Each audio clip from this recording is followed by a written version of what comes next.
आज हम डिस्कस करेंगे 9th chapter of your book dynamics. The name of the chapter is central orbits. और ये chapter last unit 4th unit का part है और 4th यूनिट में ये चैप्टर पूरा क्वेश्चन फर्स्ट एक कंप्लीट क्वेश्चन कवर करता है। ठीक है, तो चैप्टर स्टार्ट करने से स्टार्टिंग में हम कुछ डेफिनेशंस डिस्कस करेंगे। फर्स्ट है सेंट्रल फोर्स। ठीक है, जैसे कि फोर्स वर्ड आपने पहले भी सुना होगा। ठीक है, फोर्स मीन्स जब हमारे माइंड में फोर्स आता है तो मीन्स एक लाइन ऑफ एक्शन होता है, एक फोर्स होती है उसका एक लाइन ऑफ एक्शन। बट यहाँ पर है सेंट्रल फोर्स, तो मीन्स फोर्स के साथ सेंट्रल वर्ड है और सेंट्रल वर्ड आया है सेंटर से। Centre means a fixed point. ठीक है, तो जब line of action of force एक फिक्स्ड पॉइंट में से पास कर, ठीक है, जैसे कि ये फिक्स्ड पॉइंट ले लिया, ये पॉइंट ओ फिक्स पॉइंट ले लिया। ठीक है, अब एक line of action of force अगर इस फिक्स पॉइंट में से ऐसे पास कर रही है, ठीक है, तो इस फोर्स जो एफ फोर्स अगर इस फोर्स एफ का line of action O point में से पास करेगा तो एफ फोर्स को कहेंगे सेंट्रल फोर्स। ठीक है, एक और फोर्स है जो इस टाइप से है क्यू फोर्स। क्यू फोर्स का लाइन ऑफ एक्शन भी ओ पॉइंट से पास कर रहा है तो इस क्यू को भी सेंट्रल फोर्स कहेंगे। ठीक है, तो सेंट्रल फोर्स मीन्स अगर line of action of a force passes through the fixed point. ठीक है, तो फोर्स को कहेंगे सेंट्रल फोर्स और ये जो फिक्स्ड पॉइंट है ये होता है centre of the force. Clear? If the line of action of a force is always passes through a fixed point, then the force is called central force and the fixed point is called center of force. ठीक है, central force means the line of action of force passes through the center of a force. Next है definition central orbit, जो कि आपके chapter का नाम भी है central orbit. Central orbit means एक पार्टिकल है जो जिसके ऊपर सेंट्रल फोर्स अप्लाई की हुई है। तो जब वो पार्टिकल किसी पाथ को डिस्क्राइब करेगा तो उस पाथ को कहते हैं सेंट्रल ऑर्बिट। ठीक है, जैसे कि एक पार्टिकल है, ये पार्टिकल यहाँ ले लेते हैं, पार्टिकल है पी के ऊपर ऐसे फोर्स लगी है। ठीक है, पी के ऊपर फोर्स लगी तो वो फोर्स से ऐसे वो पार्टिकल थोड़ा ऐसे आगे आगे डिस्क्राइब कर दिया। ठीक है, अब इसके ऊपर जो फोर्स लग रही है उस फोर्स का, वो फोर्स क्या है, सेंट्रल फोर्स है। मीन्स वो किसी पॉइंट फिक्स्ड पॉइंट के उसका फोर्स का जो लाइन ऑफ एक्शन है वो फिक्स्ड पॉइंट में से पास कर रहा है। ठीक है, तो इस पार्टिकल से जो पाथ डिस्क्राइब हुआ, इस टाइप से ये पाथ डिस्क्राइब हुआ, तो इस पाथ को बोलेंगे सेंट्रल ऑर्बिट। क्लियर है? Means a particle is moving in a plane under the action of force and this force is a central force. Force कैसी हो, central force हो या फिर हम कहें which is always directed towards a fixed point in the plane. Then the path described by the particle is called a central orbit. Central orbit means the path of particle, that is called central orbit. Next हम theorem करेंगे। इस central orbit is a plane curve. हमें prove करना है जो central orbit होता है वो एक प्लेन कर्व होता है, ऑलवेज एक प्लेन कर्व। ठीक है, तो central orbit means the path described bye A particle under the action of A central force. ठीक है, और प्रूव करना वो पाथ प्लेन कर्व होगा। तो प्लेन कर्व प्रूव करने के लिए हम क्या करते हैं, कोई भी जैसे कोई भी कर्व अगर एक प्लेन में लाई कर रही है तो इट मीन्स, प्लेन मीन्स क्या होता है, जैसे कि आपने प्रीवियस क्लासेस में पढ़ा है, जैसे कि ये मेरा जो पेपर है ये प्लेन कर्व है, प्लेन है। ठीक है, तो पेपर में मैं कहीं भी कोई भी वेक्टर लूं, यहाँ पर इस टाइप से, तो इस प्लेन का एक नॉर्मल वेक्टर होगा। नॉर्मल वेक्टर जैसे कि that is the perpendicular to the plane, इस टाइप से एक नॉर्मल वेक्टर होगा। ठीक है, तो कहीं भी हम एक अपर वेक्टर लें यहाँ प्लेन में तो that will be perpendicular to the normal. ठीक है, तो मीन्स जो कर्व होगी, जो कर्व सेंट्रल ऑर्बिट की जो कर्व होगी, अगर वो एक फिक्स वेक्टर से परपेंडिकुलर होगी हर जगह पर। ठीक है, जैसे कि यहाँ पर मैंने एक प्लेन कर्व बना ली इस टाइप से। ठीक है, ये यहाँ पर क्या है, एक इस टाइप से कर्व बना ली हमने ऐसे ये। ठीक है, तो यहाँ पर मैं कोई भी पोजीशन वेक्टर लूं तो वो भी इसके परपेंडिकुलर होगा। यहाँ कहीं भी पोजीशन वेक्टर लूं तो वो क्या है, इस टाइप से जो नॉर्मल, जिसको हम नॉर्मल वर्ड करते हैं, नॉर्मल के परपेंडिकुलर होगा। ठीक है, तो इसलिए हम क्या करेंगे, एक प्लेन कर्व लेंगे, एक सॉरी सेंट्रल ऑर्बिट लेंगे। ठीक है, सेंट्रल ऑर्बिट के लिए सबसे पहले क्या करते हैं हमें, सबसे पहले हम क्या करेंगे, सेंटर पॉइंट ले। ठीक है, तो मैंने ले लिया O is the centre point, इसको नाम दे दिया O, ये सेंटर पॉइंट हो गया, ये हमारी फिक्स लाइन होगी। ठीक है, इनिशियल लाइन कह दो, ये फिक्स लाइन कह लो OX। अब क्या है, इस टाइप से कर्व बना रहा है पार्टिकल।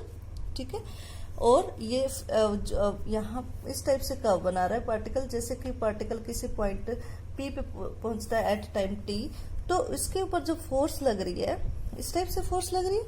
ठीक है, मीन्स वो फोर्स का जो लाइन ऑफ एक्शन है वो O पॉइंट से पास करेगा। ठीक है, ठीक है, तो जो इस ये हम अब क्या करते हैं, जो फोर्स है वो या तो ऐसे लग रही है, OP टाइप में लग रही है पार्टिकल पर, अगर P पॉइंट पे पार्टिकल है, या फिर वो PO डायरेक्शन में भी लग सकती है। ठीक है, P पॉइंट पर अगर पार्टिकल है, पार्टिकल पे जो फोर्स लग रही है वो है सेंट्रल फोर्स, और जो सेंट्रल फोर्स है वो O पॉइंट में से पास करेगी। तो line of action of force OP भी हो सकता है और PO भी हो सकता है, लेकिन हम क्या करते हैं, एक ऑप्शन लेना है हमें, तो हम ले लेते हैं line of action of force जो P पॉइंट पे लग रही है वो OP ले रही है। ठीक है, let P be the position of particle. ठीक है, अब क्या करें, अब पार्टिकल पे ले ले, अब करें OP B the central force applying, या OP B the central force applied at P particle at point P। ठीक है, अब P, अब O को पोजीशन वेक्टर लिया, तो P पॉइंट के जो ऑर्डिनेट्स होंगे उसको हम ले लें R थीटा, तो मीन्स जो OP वेक्टर है वो R वेक्टर बन जाएगा आपका। ठीक है, लेट R थीटा भी ऑर्डिनेट्स ले लिए, इसको जो होंगे पोलर ऑर्डिनेट्स बोलेंगे, जो R थीटा में होगा नेट्स ऑफ P।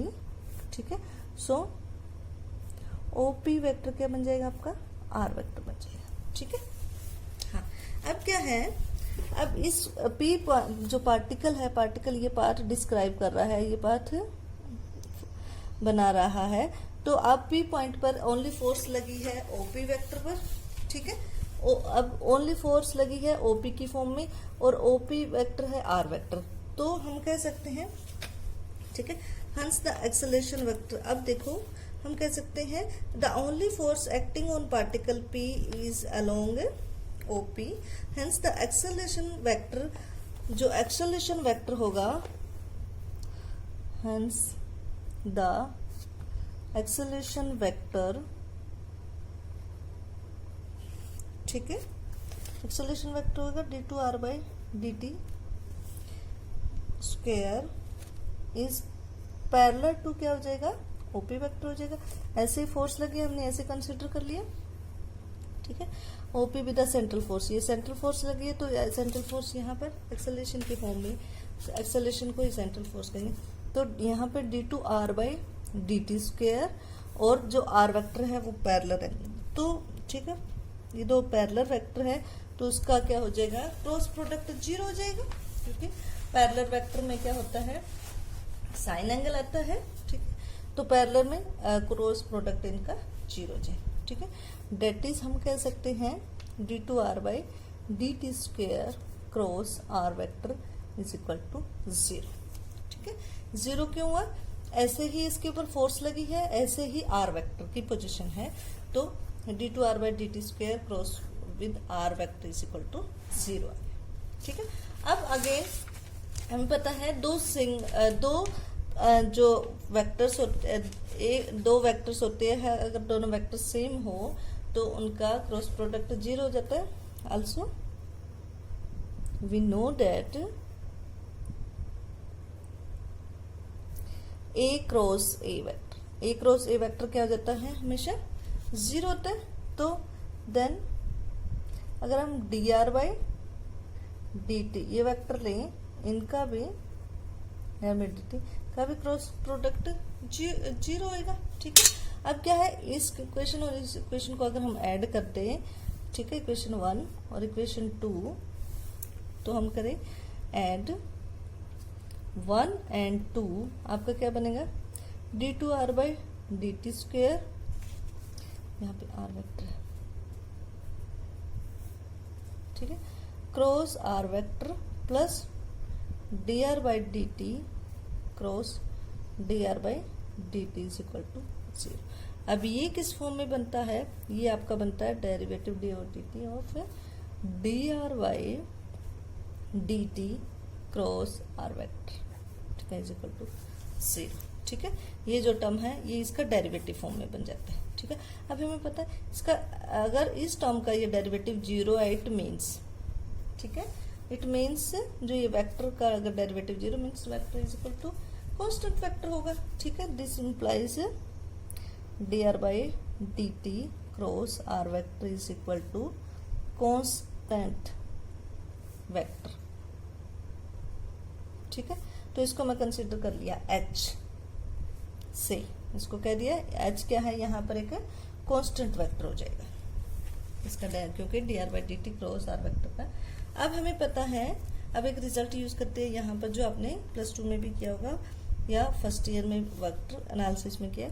अगर तीन वेक्टर से हमारे पास ए बी सी, ठीक है, एक रिजल्ट हम यूज करते हैं, अगर तीन वेक्टर ले लिए, एक वेक्टर, दूसरा भी ए वेक्टर ले लिया और एक बी वेक्टर ले, अगर इनका स्केलर ट्रिपल प्रोडक्ट करें हम, जिसको हम बिग ब्रैकेट में लिखते हैं, ए वेक्टर बी वेक्टर, तो वो क्या होगा, 0 होता है, क्योंकि अगर scalar triple product of 3 vectors में से अगर 2 वेक्टर सेम हो जाए तो उसका स्केलर ट्रिपल प्रोडक्ट 0 हो जाता है। ये रिजल्ट यूज करें और 3 टर्म्स ले लें, आर वेक्टर, ठीक है, आर वेक्टर और D are by D T vector और आर वेक्टर, इसका स्केलर ट्रिपल प्रोडक्ट क्या हो जाएगा, 0 हो जाएगा, as this is equal to 0। That is, इसको अगर हम सिंपल फॉर्म में लिखें, R vector dot D R vector D T cross R vector is equal to 0। ठीक है, ये इन इसमें 2 वेक्टर सेम है, तो इनका स्केलर प्रोडक्ट 0। अब देखो यहाँ से इस टर्म की वैल्यू हम यहाँ पुट कर दें, इसको इक्वेशन 3 ले गए, इक्वेशन 3 से D are by D T cross R vector की वैल्यू एच वेक्टर यहाँ पुट करके, by using equation 3 we get, क्या हमें मिला, R vector dot H vector is equal to 0। ठीक है, इट मीन्स क्या हुआ, R vector dot H vector is equal to 0। ये क्या इंप्लाई करता है, this implies R vector is perpendicular to H vector, और एच क्या है, कांस्टेंट है वेक्टर। ठीक है, एच कांस्टेंट है, तो टू कांस्टेंट वेक्टर एच। ठीक है, ठीक है, इट मीन्स जो हम पॉइंट आर पॉइंट लिया है एक, ठीक है, पोजीशन वेक्टर आर पॉइंट लिया, पी पॉइंट लिया पार्टिकल पर, ठीक है, वो एक एच कांस्टेंट वेक्टर के परपेंडिकुलर है, तो ये आर पॉइंट जो है, ये आर वेक्टर जो है, ये पॉइंट पी पॉइंट हम यहाँ कहीं भी ले, ये इस टाइप से उसकी पूरी शेप हो। ठीक है, हमेशा जो पोजीशन पर जो वेक्टर बनेगा वो किसी एक पॉइंट से, एक वेक्टर के, एक कांस्टेंट वेक्टर के परपेंडिकुलर आ रहा है। ठीक है, तो मीन्स जो ये जो कर्व है आपकी, कर्व पे कहीं भी आप पॉइंट ले, उस पॉइंट का जो पोजीशन वेक्टर अगर कहीं भी पोजीशन वेक्टर ले, वो एक कांस्टेंट वेक्टर के परपेंडिकुलर आ रहा है, तो मीन्स जो आपकी जो कर्व है वो एक प्लेन पे लाई कर रही है, और जिस कांस्टेंट वेक्टर के परपेंडिकुलर आ रहे सारे पोजीशन वेक्टर, वो वेक्टर उस प्लेन का नॉर्मल है। क्लियर है, तो हम कह सकते हैं, इसलिए आपके पास कोई एनी पोजीशन वेक्टर लिया रैंडमली, वो किसी कांस्टेंट वेक्टर के परपेंडिकुलर आ रहा है, तो ये ही डेफिनेशन होती है प्लेन कर्व की। हम कह सकते हैं हंस सेंट्रल ऑर्बिट, ये जो पाथ है इसको क्या कहते हैं, सेंट्रल ऑर्बिट। तो ये path is a plane curve, ठीक है। और यहाँ पे जो h क्या है, normal to the plane. Next article है differential equation of central orbit in polar form. अब हमें डिफरेंशियल सेंट्रल ऑर्बिट की डिफरेंशियल इक्वेशन निकालनी है in polar form. Polar form में मीन्स जनरली हम क्या करते हैं, पोलर फॉर्म आर थीटा लेते हैं, और उसी पोलर फॉर्म को अगर हम आर को 1/u की फॉर्म में चेंज कर देते हैं, तो u और थीटा में जो डिफरेंशियल इक्वेशन आती है वो पोलर फॉर्म होती है, फिर u is equal to 1/r। Clear. देखो इस आर्टिकल में हम दो टर्म्स यूज करेंगे, एक रेडियल एक्सेलरेशन, एक ट्रांसवर्स एक्सेलरेशन। क्लियर है। रेडियल जो कि हमने फर्स्ट चैप्टर में डिस्कस किया है, मैंने फर्स्ट चैप्टर्स की वीडियोस बनाई हैं, आप उनमें जाके देख सकते हो, ठीक है। तो रेडियल एक्सेलरेशन का फॉर्मूला होता है d2r by dt square minus r d theta by dt square. Radial acceleration जैसे कि नाम है, ये एक्सेलरेशन, ठीक है, directed towards the radius vector, ठीक है। नेक्स्ट है transverse acceleration. Transverse acceleration means acceleration, direction of acceleration which is perpendicular to the radius vector, that is called transverse acceleration, और ये इसका फॉर्मूला, ठीक है। अब हम प्रूव करते हैं आर्टिकल 9.3 का। मीन्स हमें फाइंड आउट करनी है सेंट्रल ऑर्बिट की डिफरेंशियल इक्वेशन, और वो डिफरेंशियल इक्वेशन भी पोलर फॉर्म है, ठीक है। तो जब सेंट्रल ऑर्बिट की बात हुई है, तो इसके लिए हमारे पास सबसे पहले क्या होगा, एक फिक्स्ड पॉइंट होगा जिसको सेंटर पॉइंट बोलते हैं, ठीक है। सेंटर पॉइंट क्या होता है, जिसमें से लाइन ऑफ एक्शन और फोर्स पास करेगी, और वो फोर्स होती है सेंट्रल फोर्स, और इस फोर्स के अंडर पार्टिकल जो एक पाथ डिस्क्राइब करता है, उस पाथ को बोलते हैं सेंट्रल ऑर्बिट, ठीक है। तो इस ओ पॉइंट, ये फिक्स्ड पॉइंट हो गया, ठीक है। ये एक्स इनिशियल लाइन ले ली हमने, ठीक है। इस टाइप से ऑर्बिट है आपका, और पी पॉइंट पर पार्टिकल है, ठीक है। पी पॉइंट के ऑर्डिनेट है आर थीटा, मीन्स जो ये आपका आर वेक्टर है, इस साइड ओपी आर वेक्टर है। अब देखो अगर हम पोलर कोऑर्डिनेट की बात करें, तो हम कहते हैं, इसको लेते हैं यू थीटा, और यहाँ पर जो यू क्या होता है, यू होता है 1/r, ठीक है। जब इक्वेशन यू और थीटा में होगी, तो उस इक्वेशन को बोलते हैं पोलर फॉर्म, और ये यू होता है 1/r। क्लियर। और थीटा आपको पता ही है, जो line of action of force making with initial line, वो एक्स एंगल जो है वो थीटा एंगल हो जाता है, ठीक है। यहाँ पर जो फोर्स है, पी पॉइंट पर पार्टिकल है, पार्टिकल पर एक फोर्स अप्लाई हो रही है, सेंट्रल फोर्स, और जो सेंट्रल फोर्स है वो ओ पॉइंट से पास कर रही है, ठीक है। तो यहाँ पर कंसिडर कर लेते हैं, जो फोर्स पी पॉइंट पे पास कर रही है, उसका लाइन ऑफ एक्शन है पी ओ, ठीक है। इस टाइप से पार्टिकल पर फोर्स अप्लाई हो रही है, इस टाइप से फोर्स अप्लाई हो रही है, ठीक है।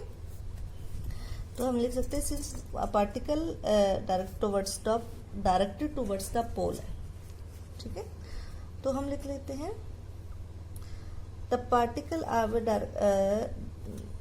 क्या कहें हम, let F be the central force, let सबसे कहेंगे let P is equal to R theta be the position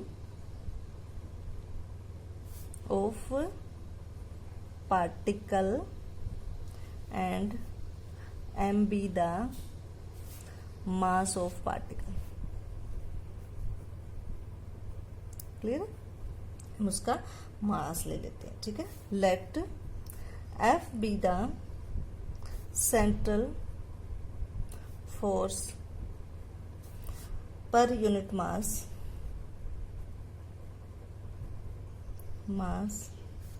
acting. अब वो किस टाइप से एक्टिंग कर रही है, हमने कंसिडर कर लिया, वो इस टाइप से इसके डायरेक्शन जा रही है, ठीक है। एक्टिंग ऑन इट डायरेक्टेड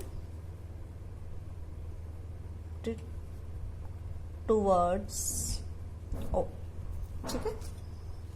तो ये देखो, ये जो फोर्स है इसके ऊपर अलोंग द रेडियस वेक्टर जा रही है, ठीक है। ये फोर्स है, इसको जो जैसे कि हम कहें जो एक्सेलरेशन है, यहाँ पे ये जो एफ है, ये एक्सेलरेशन ही कंसिडर करेंगे, ठीक है, इसके ऊपर ओनली फोर्स है, एक्सेलरेशन। तो हम कहेंगे जो सिंस द एक्सेलरेशन एफ, यहाँ पे जो फोर्स एफ होती है ये एक्सेलरेशन ही होती है, ठीक है। तो ये जो एक्सेलरेशन एफ है, ठीक है, पार्टिकल की जो acceleration F of particle is always directed towards O, ठीक है। तो पार्टिकल इज, हम कह सकते हैं since the acceleration F of the particle is along radius vector, ठीक है। डायरेक्टेड टुवर्ड्स ओ है तो मीन्स उसका जो एक्सेलरेशन है पार्टिकल की अलोंग कह दें या पैरेलल टू कह दें, अलोंग नहीं मीन्स पैरेलल, अलोंग वर्ड काटे, parallel to radius vector R, radius vector, या फिर अपोजिट डायरेक्शन में हुआ, parallel to the radius vector and in opposite direction.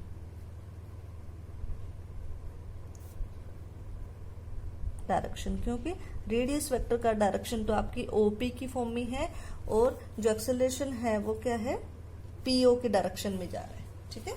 और यहाँ पर देखो ओनली फोर्स जो एफ लगी है और वो भी आपके रेडियस वेक्टर के अलोंग है, पैरेलल है। तो यहाँ पर जो रेडियल एक्सेलरेशन है वो एफ के इक्वल होगा और ट्रांसवर्स एक्सेलरेशन 0 हो जाएगा। ट्रांसवर्स एक्सेलरेशन क्या होता है, the acceleration which is perpendicular to the radius vector, but यहाँ पर जो एक्सेलरेशन है उसकी डायरेक्शन क्या है, ओनली रेडियस के पैरेलल है। तो इसलिए हम कह सकते हैं जब इक्वेशन ऑफ मोशन लिखे अपन, equation of motion of particle का जो इक्वेशन ऑफ मोशन लिखे, ठीक है, तो जो रेडियल एक्सेलरेशन का जो m इंटू में d2r by dt square minus r D theta by D T square is equal to हो जाएगा माइनस एम एफ, ठीक है। क्योंकि देखो ये क्या है, derivative with respect to R किया। अब जैसे आपकी जो फोर्स है वो ओपी के ऐसे जा रही है, बट जो आपका ये रेडियल एक्सेलरेशन होता है वो विद जैसे जैसे आर इंक्रीज करता है वैसे इंक्रीज करता है। तो ये अपोजिट डायरेक्शन में, आर के अपोजिट डायरेक्शन में, इसलिए माइनस एफ हो जाएगा, ठीक है। तो यहाँ से क्या है, अगर हम m से m कैंसिल करें तो आपका क्या आ जाएगा, d2r by D T square minus r D theta by D T square is equal to minus F, ठीक है। इसको इक्वेशन नाम 1 दी, ठीक है। अब ट्रांसवर्स एक्सेलरेशन तो यहाँ 0 होगी क्योंकि जो फोर्स है वो ओनली रेडियस के अलोंग लगा रही है, रेडियस के अलोंग लग रही है। तो जो फोर्स आपकी परपेंडिकुलर टू रेडियस तो है नहीं, तो ठीक है। तो हम कहेंगे 1 by R D over D T of R square D theta by D T M is equal to 0, ठीक है। ये इक्वेशन ऑफ मोशन क्या हो गया, equation of motion towards perpendicular to radius vector या टूवर्ड्स ट्रांसवर्स एक्सेलरेशन, ये 0 हो गया, ठीक है। यहाँ से आर एम जे कांस्टेंट है तो कैंसिल करते हैं। तो यहाँ से देखो क्या कह सकते हैं, अगर कोई टर्म आर तो यहाँ पर हमारा 0 है नहीं, तो d over D t r square D theta by D t is equal to क्या हो गया आपका 0 हो गया, ठीक है। इसको इक्वेशन 2 नाम दे दिया, ठीक है। अब देखो ये टर्म, अब यहाँ पर हम देख सकते हैं ये जो टर्म है इसका डेरिवेटिव 0 है, इट मीन्स क्या है, ये टर्म कांस्टेंट है, ठीक है। सो बाय हम कह सकते हैं by equation 2 we get r square D theta by D t is equal to constant, constant से एच, इसको नाम दे दिया हमने, ये कोई कांस्टेंट है, एच वेक्टर है, ठीक है। अब हमें इक्वेशन चाहिए पोलर फॉर्म में, तो हम क्या करते हैं, पोलर फॉर्म में यू और थीटा में लेनी है, और यहाँ पर जो ये इक्वेशन आई है ये आर थीटा में आई है, तो हम यहाँ इन दोनों की हेल्प, इक्वेशन 1 और 2 की हेल्प से एक इक्वेशन लेंगे जो यू और थीटा में होगी, ठीक है। तो let r is equal to 1 by u, this means अगर derivative with respect to t करें, d are by D t क्या हो जाएगा, माइनस 1/u स्क्वायर du/dt। ठीक है, अब हमें इक्वेशन चाहिए u और थीटा में। ठीक है, तो डी ओवर डी टी को हम चेंज करते हैं -1/u square du/d theta into d theta by D T. ठीक है, अब देखो यहां से देखो ये आपके पास क्या बना, -1/u है, 1/u को हम अगेन अगर r लें तो ये आपका क्या बन जाएगा, ये बन जाएगा -du/d थीटा, 1/u क्या r है तो ये बन जाएगा r square d theta by dt।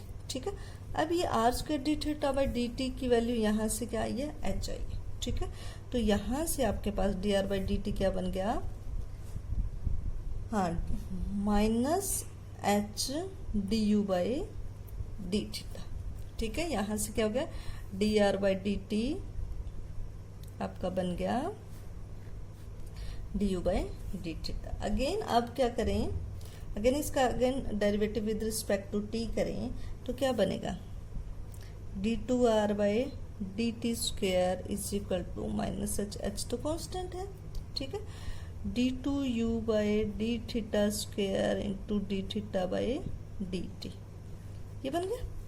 यहाँ पर चेन रूल लगाया, derivative with respect to theta किया, फिर डेरिवेटिव थीटा का विद रिस्पेक्ट टू t कर दिया। ठीक है, -h d2u/d theta square as it is पड़े रहने दो। अब d थीटा बाई dt की वैल्यू यहाँ से लेंगे। ठीक है, तो d थीटा बाई dt की वैल्यू क्या है, r square d theta by dt है h। अब r स्क्वायर इस साइड ले आए तो d थीटा बाई dt क्या बन जाए, h बाई r स्क्वायर बन जाए। तो हम लिख सकते हैं h इंटू यू स्क्वायर भी लिख सकते हैं, है ना। तो ये आपके पास क्या बन गया, -h, oh sorry d theta by dt की वैल्यू यहाँ पे लिख दी है इंटू, हाँ क्या बना हमारा, h इंटू में u स्क्वायर, ये बना। ठीक है, डेट इज हम लिख सकते हैं -u square h square d2u/d theta dt square. ठीक है, ये बन गया यहाँ से d2r/dt स्क्वायर की वैल्यू की -u square h square d2u/dt square.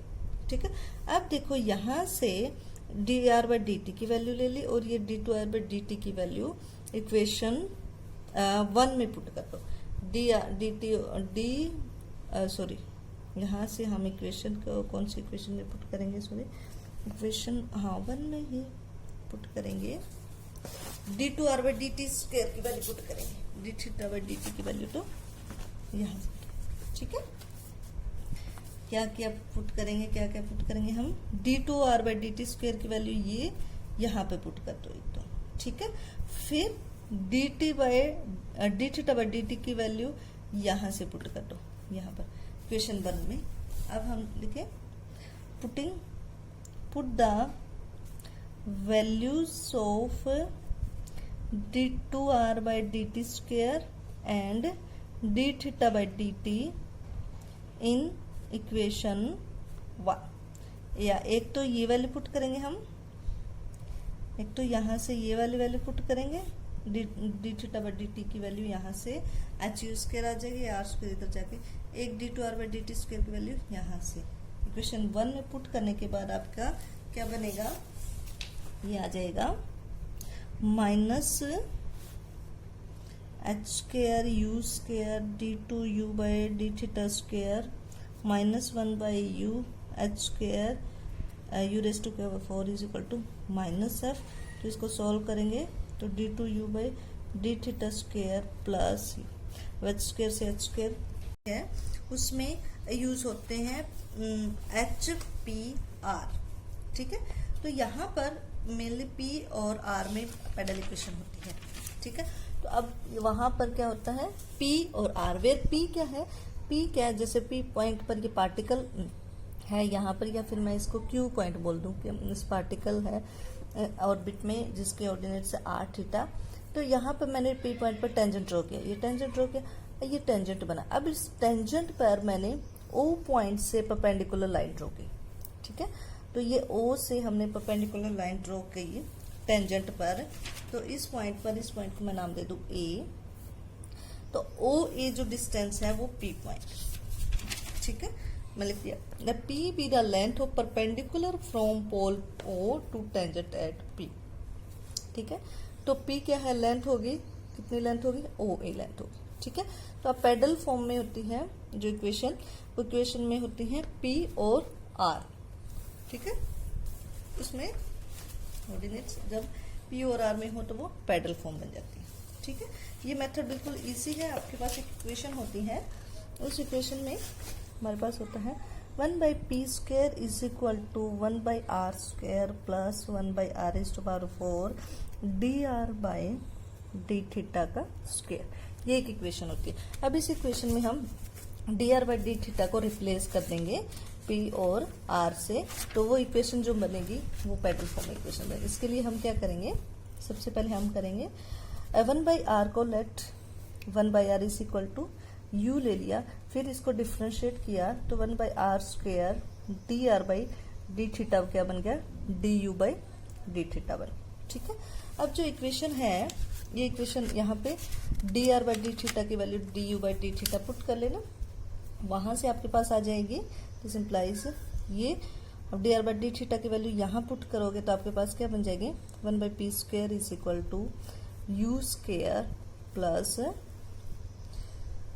हाँ यहाँ पर ये बन जाएगा आपका du/d θ का स्क्वायर। अब यहाँ से हमने du/d θ और r की वैल्यू 1/u इक्वेशन 1 में पुट की, तो हमारे पास इक्वेशन 2 आ गई। ठीक है, अब इक्वेशन 2 को फिर से डिफ्रेंशिएट करेंगे विद रिस्पेक्ट टू थीटा, तो हमारे पास 1/p² बन जाएगा minus 2/p³ dp/d θ is equal to u² हो गया 2u du/d θ, और ये 2 du/d θ इंटू d2u/d θ स्क्वायर। ये इक्वेशन सॉल्व है। अब इसको क्या करेंगे हम यहाँ पर, अब d2u ये अगर हम कॉमन ले 2u du/d θ, तो हमारे पास क्या बन जाएगा, हमने यहाँ से कॉमन ले लिया 2, ठीक है, du/d θ। ठीक है, तो यहाँ से बना u और यहाँ से बचा d2u/d θ स्क्वायर। ठीक है, अब क्या किया, अगेन du/d θ की वैल्यू dr/d θ के फॉर्म में लिखे। ठीक है, du/d θ की वैल्यू हम ये पुट कर देंगे। ठीक है, राइट हैंड साइड पे आपके जो सेम है, जो -2r³ dp/d θ। ठीक है, 2 से 2 कैंसिल हो गया, du/d θ की वैल्यू हम यहाँ से ये पुट कर, फिर इसको सॉल्व करने के बाद ये यहाँ से ये लास्ट आर्टिकल क्या था, वहां से इसकी वैल्यू हमने पुट कर दी है f/h² यूज किया। जब इसको पूरे को सॉल्व कर दिया, d θ से d θ कैंसिल हो गया, तो ये हमारे पास आ गया h²/p³ dp/dr is equal to f। तो अब ये इक्वेशन क्या आ गई आपकी, p और r वेरिएबल में आ गई, तो this is the equation in pedal form. इस टाइप से आप ये आर्टिकल कर सकते हो। ये इम्पोर्टेंट आर्टिकल है और एग्जाम में आ जाती है, और इनका जो सॉल्यूशन है वो इजी है। तो आप ये 3 आर्टिकल आज करोगे, ये आपका होमवर्क है।